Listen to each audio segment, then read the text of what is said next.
My name is Amy Cuthbert, and I am a lay pastor at the Foundry Church in Escondido, and also professor at Point Loma Nazarene University, teaching Bible.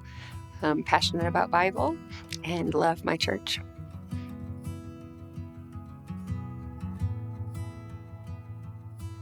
So I was born and raised evangelical, basically almost born in the pew, as they would say, and was probably the most miserable Christian ever.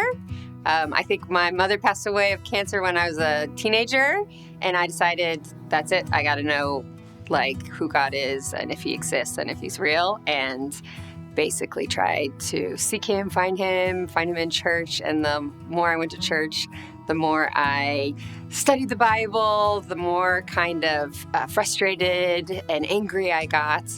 I went to seminary not to become a pastor, but because I wanted answers about God, that I was so miserable. The more I realized how real he was, the more concerned I was that he was upset with me and angry with me because I was not the perfect Christian, even though I appeared to be that way. Finally, when I graduated my master's degree, I had this experience that I always call my conversion experience, where I was listening to a sermon, and the sermon was on the rich young ruler from the Bible. And the rich young ruler asked Jesus, what do I need to do to be saved? And Jesus had a long list of things. And he said, I do all that. I do everything. What do I lack? And he said, go sell everything you had. And the preacher basically said, it wasn't that he needed to sell everything he had, it's that he couldn't do it, and that he was thinking he could earn his salvation through doing good works. And so I recognized in that moment that this whole time I was trying to please God with my actions, my good works, and that this was a free gift that he had for me that I only needed to accept. And so I accepted it in that moment, and I always call that my conversion story, even though it makes everybody so upset. Because they're like, you were a Christian this whole time. And I was like, I was a practicing Christian, but I didn't understand salvation until that moment. And so basically when I recognized what the cross meant and I accepted that free gift, the Bible just all made sense to me. Everything fell into place.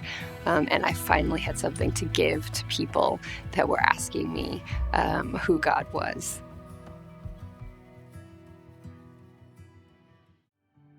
I am loving being a Free Methodist, I must say. It's been wonderful. Free Methodists are very oriented towards serving the poor. So some people have always told me, oh, you probably would love a Presbyterian church or something that's really heavy. And I'm like, I definitely see the value in that kind of free grace side. But I'm also very social justice minded. And so I was looking for a church community that values taking care of the poor and justice in our society. And that's difficult to find. It's really difficult to find in a church. And so I specifically was like, I want to be a Free Methodist.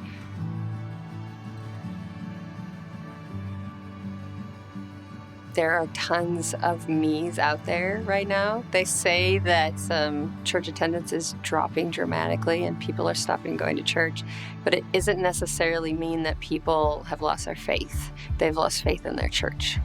And so there's so many people out there that just want to share their story. And pastors and leaders and everybody are so quick to make a judgment on, okay, I think they're doing this because they're lazy, or they don't want to walk into a church building, or maybe they're just becoming secularized. And in that regard, I'm like, we're not listening to people.